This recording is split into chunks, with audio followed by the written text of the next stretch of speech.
सब भैया बहनी, दीदी दाई मनला जोहार। जय मां दंतेश्वरी, जय मां बमलेश्वरी, जय छत्तीसगढ़ महतारी, जय जोहार। भूपेश बघेल जी, श्री चरणदास महंत जी, श्री ताम्रध्वज साहू जी, रविंद्र चौबे जी, यशोदा वर्मा जी, हर्षिता बघेल जी, निर्मल कोसरे जी, देवेंद्र यादव जी, अरुण बोरा जी, मुकेश चंद्राकर जी, श्री प्रमोद तिवारी जी, श्री राजेश तिवारी जी, गजेंद्र ठाकरे जी, आप सबका और सभी पदाधिकारी, सभी कांग्रेस जनों का इस सभा में बहुत बहुत स्वागत। आज बुखार तो है, लेकिन आप सबको देख के खुशी ही होती है, क्योंकि आप खुश लगते हो। 2 दिन पहले मध्य प्रदेश गई थी, वहां की जनता खुश नहीं लगती।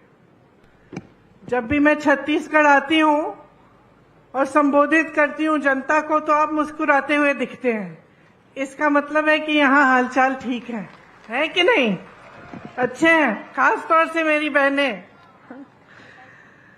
देखिए, खेरागढ़ नागवंशी राजाओं की धरती है।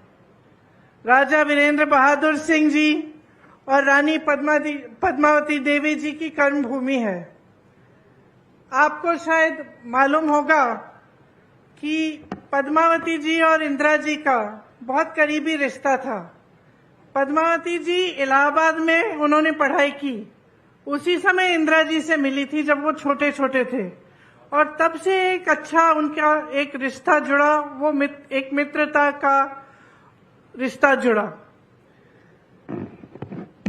बाद में जब नेहरू जी को पता चला कि पद्मावती जी बहुत सेवा करती हैं समाज की, और कई ऐसी चीजें हैं जिनमें उन्होंने समाज के लिए बड़े बड़े कार्य किए हैं, तो पंडित जी और रविशंकर शुक्ल जी ने उनको प्रेरित किया कि राजनीति में आओ, और राजनीति के जरिए जनता की खूब अच्छी तरह से तुम सेवा कर पाओगी। तो ये एक पुराना रिश्ता है खेरागढ़ का हमारे परिवार के साथ। इसी के तहत इंदिरा संगीत विश्वविद्यालय की स्थापना हुई, और ये जो नाम इससे जुड़ा है, इंदिरा का नाम, ये पद्मावती जी ने अपनी बेटी को इंदिरा जी का नाम दिया। और फिर विश्वविद्यालय की जब स्थापना हुई तो इंदिरा जी आए उस विश्वविद्यालय का उद्घाटन को करने के लिए। तो एक लंबा रिश्ता है, एक पुराना रिश्ता है। बघेल जी ने कांग्रेस की तरफ से उस रिश्ते को निभाने का काम किया। बहुत समय से आपकी मांग थी कि खैरागढ़ जिला बने। आपसे बघेल जी ने ये वादा किया उपचुनाव के समय कि करेंगे, और जैसे ही नतीजा आया, उसके 3 दिन के भीतर खैरागढ़ का नया जिला बन गया। अब जिससे पहले कि मैं लंबा भाषण शुरू करूं, मैं बघेल जी का भाषण खत्म करती हूं। उन्होंने कहा कि घोषणा, उन्होंने मुझे बहुत लंबी लिस्ट दी है घोषणाओं की, तो सबसे पहले मैं घोषणा ही कर देती हूं। छत्तीसगढ़ की माताओं बहनों के लिए महतारी न्याय योजना लागू करेंगे, जिसमें प्रति सिलेंडर के रीफिल करने पर 500 रुपए की सब्सिडी आपको दी जाएगी। कांग्रेस सरकार बनते ही प्रदेश के 49,63,000 उपभोक्ताओं में से 42 लाख उपभोक्ताओं जिनकी मासिक खपत 200 यूनिट बिजली से कम है, उनका बिजली बिल पूरी तरह से माफ होगा। बाकी 7,63,000 उपभोक्ताओं को 200 यूनिट तक बिजली मुफ्त मिलेगी।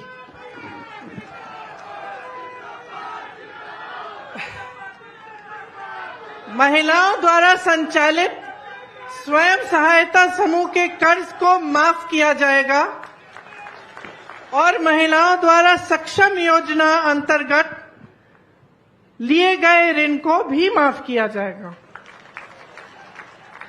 700 नए ग्रामीण औद्योगिक पार्क बनेंगे। अभी 300 पार्क हैं, आगे 1000 ग्रामीण औद्योगिक पार्क हो जाएंगे। राज्य के सभी 6000 सरकारी हायर सेकेंडरी और हाई स्कूल को स्वामी आत्मानंद इंग्लिश और हिंदी मीडियम स्कूलों में अपग्रेड किया जाएगा। बहुत बढ़िया घोषणा है ये। सड़क दुर्घटना और अन्य आकस्मिक दुर्घटनाओं के लिए में छत्तीसगढ़ निवासियों को निशुल्क स्वास्थ्य की सुविधा मिलेगी।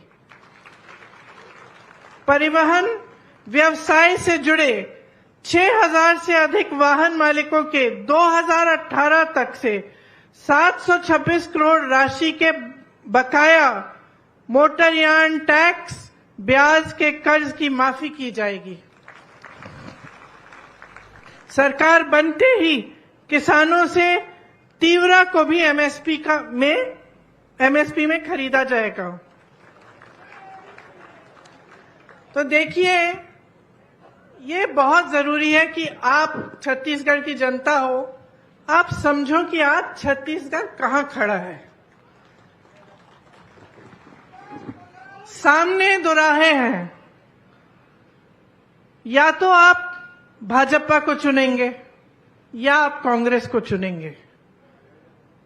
और आप जहां पे आप खड़े हैं उसे समझना इसलिए जरूरी है कि कहीं गलती से आप गलत चीज न चुन लें। मैंने कहा मैं मध्य प्रदेश गई, ये छोटी बात नहीं है कि वहां की जनता दुखी लगती है। दुखी किस लिए है? क्योंकि वहां जाके देखिए उनको कितना मिल रहा है धान के लिए। जब मैंने मंच से कहा मध्य प्रदेश में कि जानते हैं कि छत्तीसगढ़ में जो आपसे लगा हुआ प्रदेश है, छत्तीसगढ़ में 2400, अब तो ज्यादा बढ़ गया है, 2600 कुछ हो गया है, 2400 से 2600 का आपको धान के लिए आपको दाम मिल रहा है, तो चौंक गई जनता। मैं देख रही थी लोगों के चेहरे चुप हो गए। बिजली बिल माफ करने की बात जो यहां पे मैं कर रही हूं, ये बातें, कितना विकास हुआ है।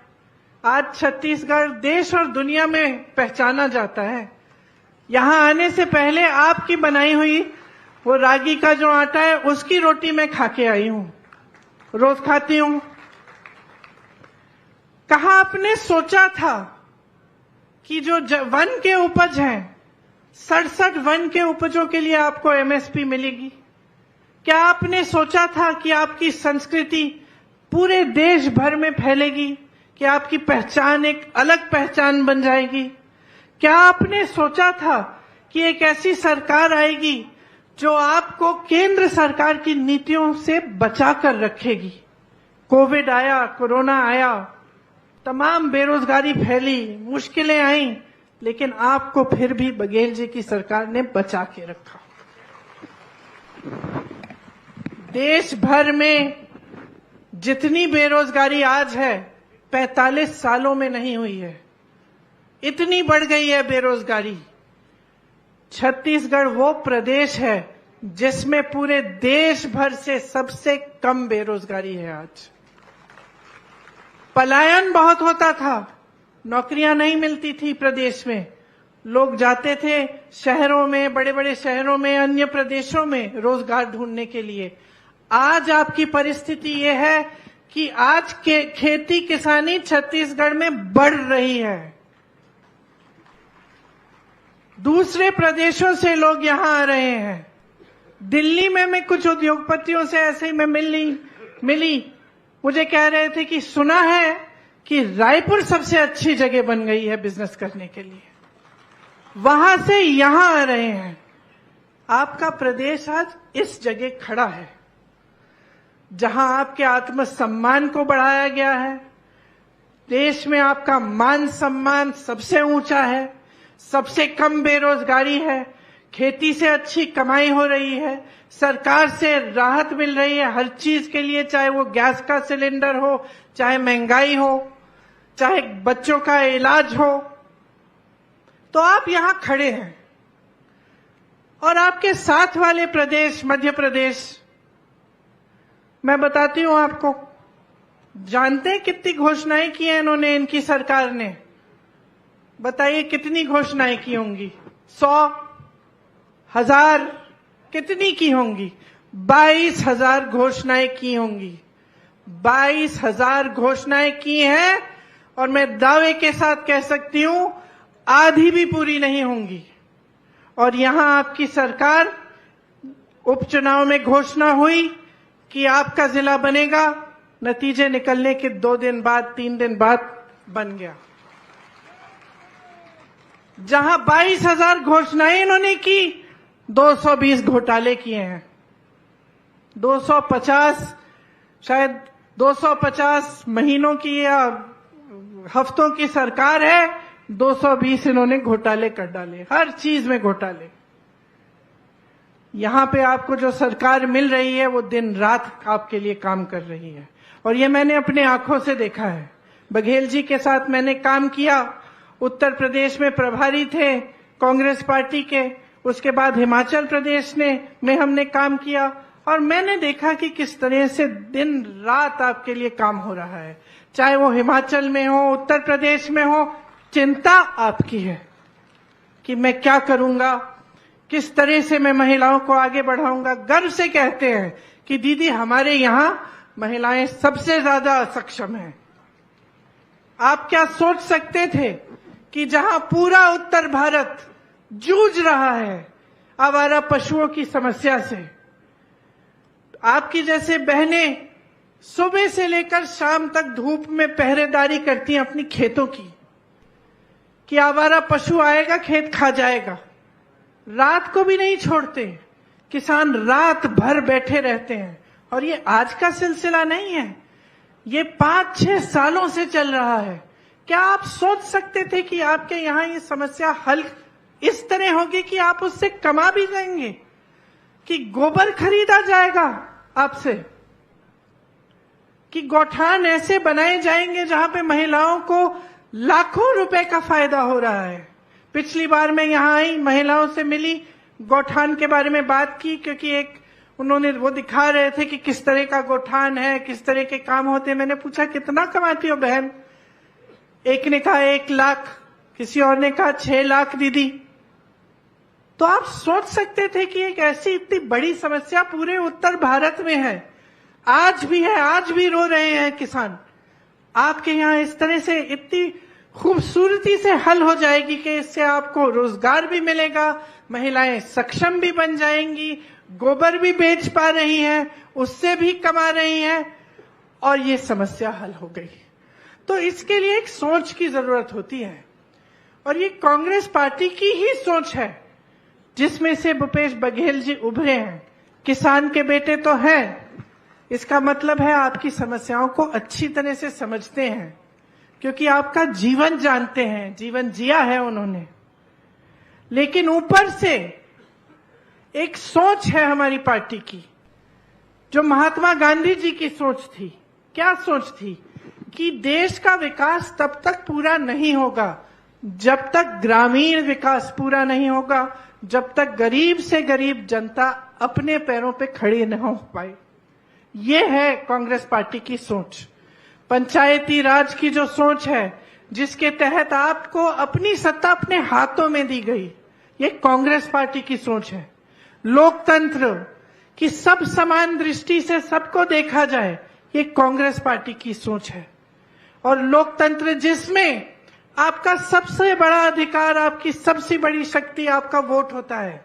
एक बहुत बड़ी जिम्मेदारी दी है संविधान ने आपको। ये कांग्रेस पार्टी ने ये नींव डाली इस संविधान में, क्योंकि हमने सत्याग्रह किया और अंग्रेजों से आजादी की लड़ाई लड़ी, और ये आजादी की लड़ाई नेताओं की आजादी के लिए नहीं थी, ये आजादी की लड़ाई जनता की आजादी की लड़ाई थी। वो महापुरुष जो इस देश के लिए शहीद हुए, वो चाहते थे कि यहां बैठे एक एक भाई को, एक एक बहन को सत्ता अपने हाथों में मिले, एक पूरी शक्ति मिले, जिससे वो अपने जीवन और अपने भविष्य में बदलाव ला पाए।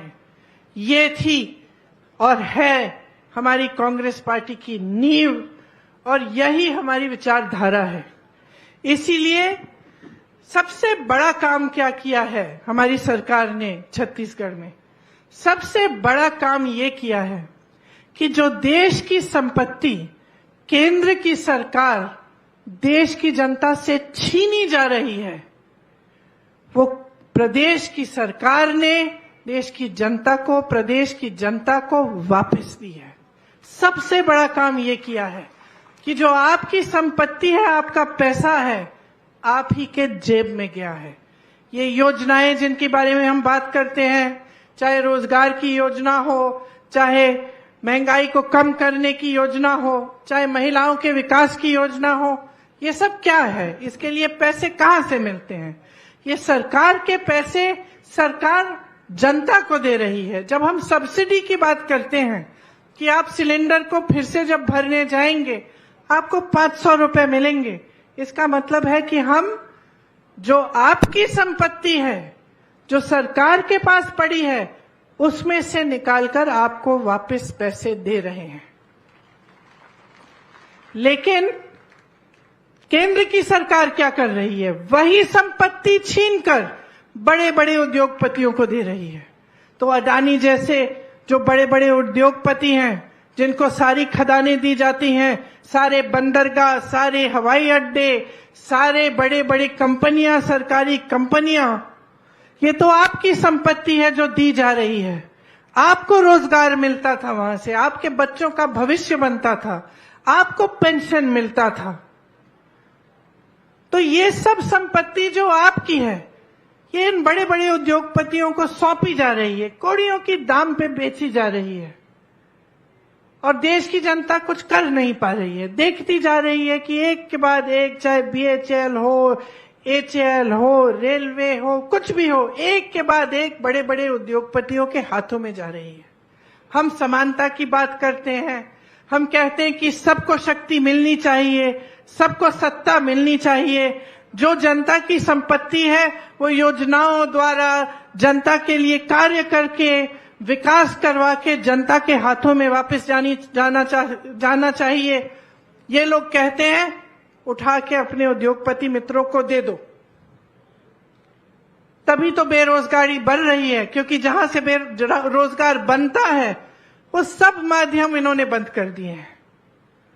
तो अब आगे भविष्य में क्या किया जाए?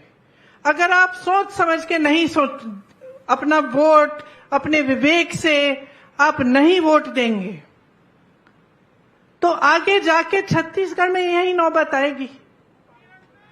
जितना काम सरकार ने किया है, आज जितने बड़े बड़े काम आपके लिए किए गए हैं, वो सब ठप हो जाएंगे, सब बंद हो जाएंगे। आज आपके प्रदेश को देख के लोग कहते हैं छत्तीसगढ़ का मॉडल गुजरात मॉडल से कहीं अच्छा है। वो तो दिखावे का मॉडल था, उसमें सब सुनहरा दिखता था, लेकिन हमने देख लिया है कि क्या हुआ। देश में इन्होंने यही मॉडल लागू किया, सारी संपत्ति उठा के अपने बड़े बड़े उद्योगपति मित्रों को दे दिए, बेरोजगारी बढ़ गई, महंगाई बढ़ाई, किसी को राहत नहीं दी। चाहे किसान हो, महंगाई से जूझ रहा है, डीजल पेट्रोल के दाम जूझ रहा है, परेशान है। चाहे युवा हो, रोजगार नहीं मिल रहे हैं। आपके यहां जैसे मैंने कहा, धान जो खरीदा जा रहा है सबसे ज्यादा 2640 रुपए का जो है, सबसे ज्यादा छत्तीसगढ़ में है। आज लाखों किसानों को 23,000 करोड़ रुपए तक इनपुट सब्सिडी दी गई है। लाखों किसानों को का कर्ज माफ किया गया है, 10,000 करोड़ रुपए तक कर्ज माफ किया गया है। बिजली बिल आधा किया, 5 लाख कृषि मजदूरों को 7,000 रुपए प्रति वर्ष दिया गया। वन उपज के जरिए आपको आपकी आय बढ़ाई गई, मिलेट प्रोडक्शन की बड़े बड़े प्लांट लगाए गए। बस्तर जो हिंसा के लिए जाना जाता था, आज अपने मिलेट के लिए जाना जा रहा है, अपनी संस्कृति के लिए जाना जा रहा है। इतने सारे बड़े बड़े काम किए। क्या आप चाहते हैं कि ये सब काम रुक जाएं? क्या आप चाहते हैं कि एक ऐसी सरकार आए जो 22,000 घोषणाएं करे लेकिन एक काम न कर पाए? क्या आप ये चाहते हैं? क्या आप चाहते हैं कि जो छत्तीसगढ़ का किसान है वो इसी तरह परेशान किया जाए जिस तरह पूरे देश भर में भाजपा की सरकारें किसानों को परेशान कर रही हैं?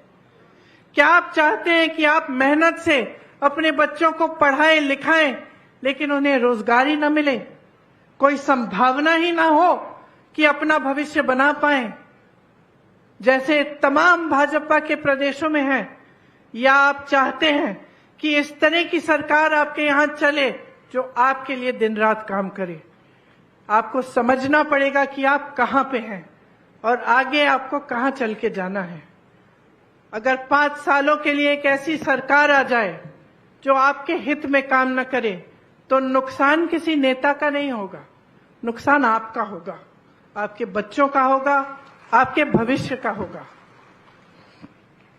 महिलाओं के लिए मेरी बहनें बैठी हैं, कितनी अच्छी अच्छी योजनाएं हैं, सब बंद हो जाएंगी क्योंकि महिला को आगे बढ़ाना इनके जहन में ही नहीं है। आप देख लीजिए, मध्य प्रदेश जैसे 18 सालों से इनकी सत्ता है मध्य प्रदेश में, क्या किया इन्होंने महिलाओं को आगे बढ़ाने के लिए?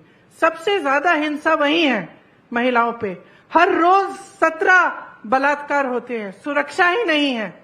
लेकिन चुनाव से पहले, चुनाव से 2 महीने पहले लाडली बहना योजना निकाल दी कि हम आपको आपके खाते में हर महीने थोड़े से पैसे डालेंगे। क्या समझते हैं कि महिलाएं बेवकूफ हैं? 18 सालों से आपने कुछ नहीं किया महिलाओं के लिए। चुनाव आ रहा है, 2 महीने पहले आपने योजना निकाल दी और आप सोचते हैं कि महिलाएं आपको धड़ाधड़ वोट दे देंगी। ये सोच है इनकी।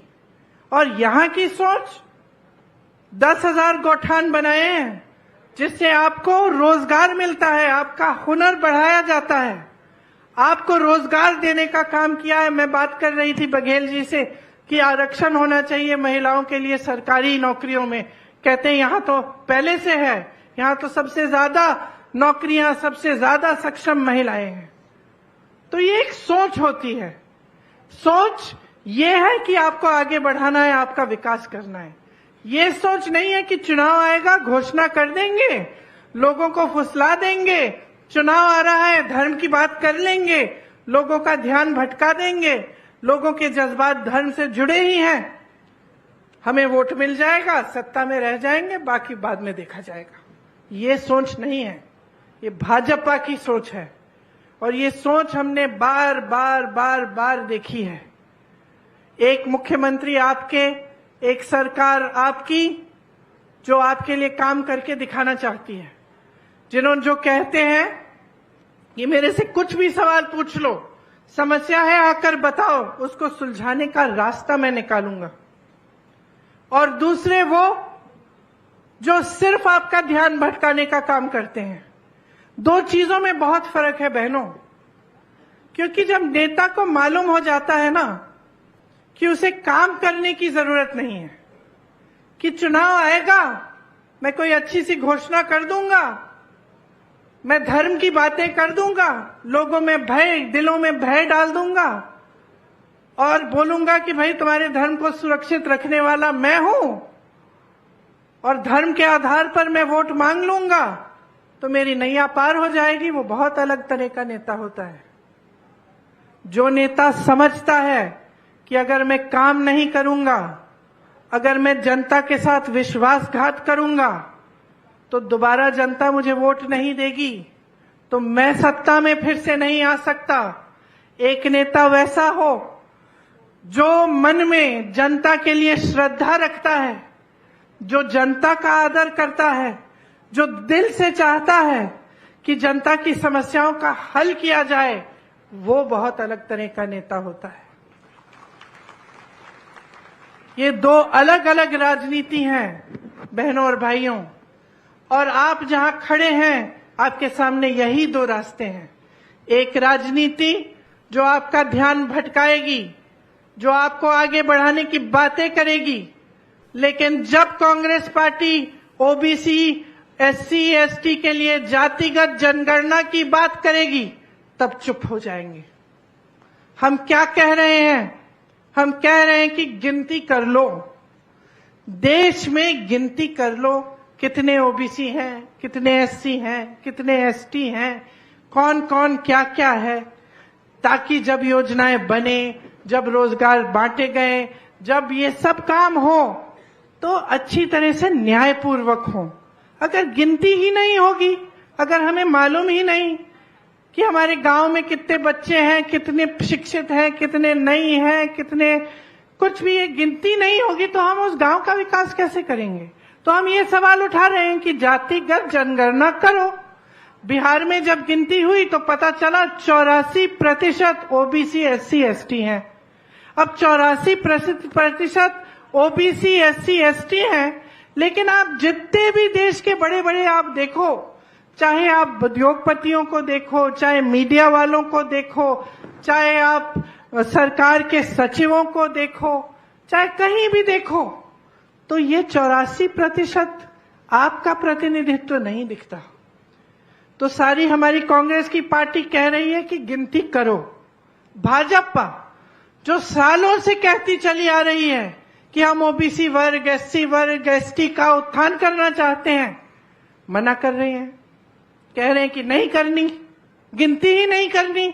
अरे गिनती नहीं करोगे तो विकास कैसे करोगे? महिला आरक्षण की बात करते हैं, बिल पास कर देते हैं और धूमधाम से मीडिया बाजी, मोदी जी को सब महिलाएं नमस्कार कर रही हैं कि आपने क्या कर दिया, किसी ने नहीं किया आपसे पहले। बाद में पता चलता है कि ये पास तो हो गई, 10 सालों के लिए लागू नहीं होगी। तो 10 सालों के लिए महिलाओं को अधिकार ही नहीं मिलेगा। तो मीडियाबाजी हो जाती है, प्रचार हो जाता है, पब्लिसिटी हो जाती है, जमीन पर काम नहीं उतरता। बहनों और भाइयों, ये इनकी राजनीति है और एक हमारी राजनीति है जो आप में फूट फैलाना नहीं चाहती। हम आपको अलग नहीं करना चाहते, हम चाहते हैं कि आप सब एक हो और एक होकर आपका विकास हो।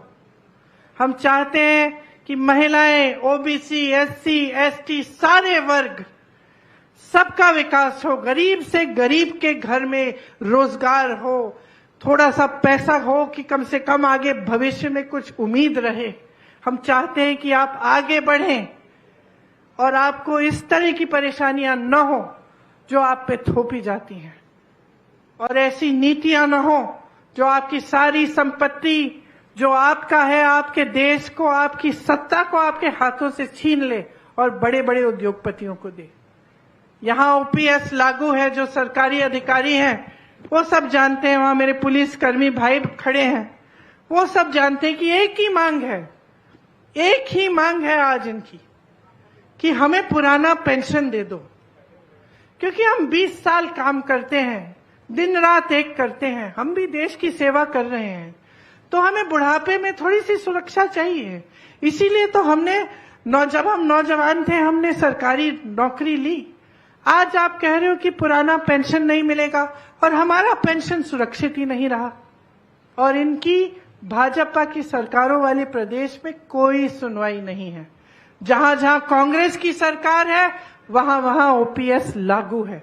यहां लागू है, राजस्थान में लागू है, हिमाचल प्रदेश में लागू है, कर्नाटका में लागू है। तो बस यही बातें आपको मैं कहना चाहती हूं। आप इस मोड़ पे आ गए हो, कुछ दिनों में वोट डालने जाओगे, तो सोच समझ के अपना वोट डालोगे या धर्म के बहकावे में या किसी की झूठी घोषणाओं के बहकावे में डालोगे, ये आप समझ लो। जो आपके सामने है, जो आपने 5 सालों से सरकार देखी है, जिसने आपका मान सम्मान बढ़ाया है, आपके पूरे देश और दुनिया में आपका नाम बनाया है, आप इस सरकार को 5 साल और मौका देंगे कि आपके लिए और भी मजबूती से काम करें, या फिर आप ऐसा रास्ता पकड़ेंगे जो आपको विकास नहीं, आपको सिर्फ परेशानियों का जीवन और मुश्किलों का जीवन देगा। आप सोच समझकर अपना वोट डालिए। जिस दिन आप वोट डालने के लिए जाएंगे, मेरी बातों को, बघेल जी की बातों को और साहू जी की बातों को जरूर याद रखना, क्योंकि ये वोट आपका है और आपके लिए है। प्रदेश आपका है। इसमें कितना अच्छा हो सकता है वो आप देख चुके हैं, और भी देखने को बाकी है। बहुत और काम हो सकता है आपके सहयोग से, और इससे पहले जो हो रहा था वो भी आपने देख लिया है। आसपास के प्रदेशों में जो हो रहा है वो भी आपने देख लिया है। तो सोच समझकर जागरूक बनके अपना वोट डालिए। और मैं जानती हूं कि आप जब जागरूक बनके अपना वोट डालेंगे तो आपका वोट सिर्फ और सिर्फ कांग्रेस पार्टी को जाएगा, और एक बार फिर कांग्रेस की सरकार आपके प्रदेश में आएगी, और आप देखेंगे कि जो घोषणाएं मैं आज करके जा रही हूं, एक नहीं सारी की सारी पूरी होंगी। आप सबको बहुत बहुत धन्यवाद। बहुत ध्यान से आपने बातें सुनी। ज्यादा समय नहीं लेना चाहती। जय हिंद। महंगाई से मुक्त